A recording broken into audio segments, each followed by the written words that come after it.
Eden od dosežkov še, ki bi ga rada omenila, je tudi, da se je mobilizirala skupina mladih ljudi na ravni Evrope in vse bolj začela zahtevati, da se na tem področju nekaj ukrene. Ker prav mladi so ciljna skupina za industrijo, namreč človeka je treba že zelo zgodaj uvesti v pitje alkohola in že zelo zgodaj mora povezati alkohol z dobrimi in slabimi novicami, s praznovanjem in z žalovanjem, zato da potem kasneje seveda vedno tudi alkohol uporablja v takih priložnostih.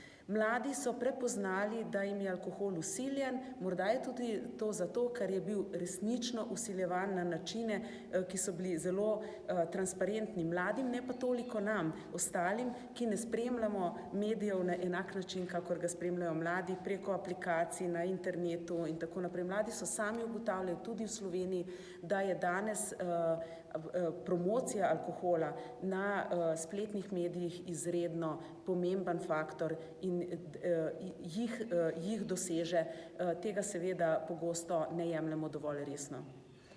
Razprava o tej problematiki se je v sklopu Evropskega zdravstvenega foruma Gastein odvila pravzaprav po vaši zaslugi in na vašo pobudo, kar ni nič nenavadnega glede na odmevne funkcije in številne dejavnosti, ki jih opravljate na mednarodni ravni.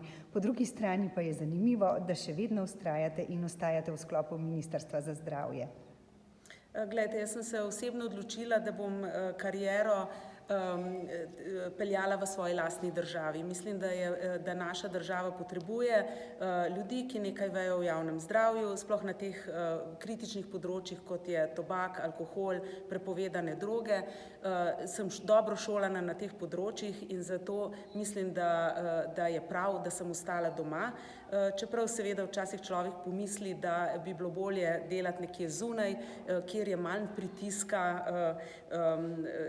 okolja na tebe, ljudje te ne poznajo, skriješ se za ime velike organizacije, recimo Svetovne zdravstvene organizacije, in tam uresničuješ nekatere stvari. Doma si bistveno bolj izpostavljen kot oseba, vendar mislim, da je vreden tak napor, ker seveda nisem sama, za mano je cela vrsta ljudi, tisto pa, kar me najbolj veseli, vedno več mladih podpira spremembe na področjih, ki jih pokrivam.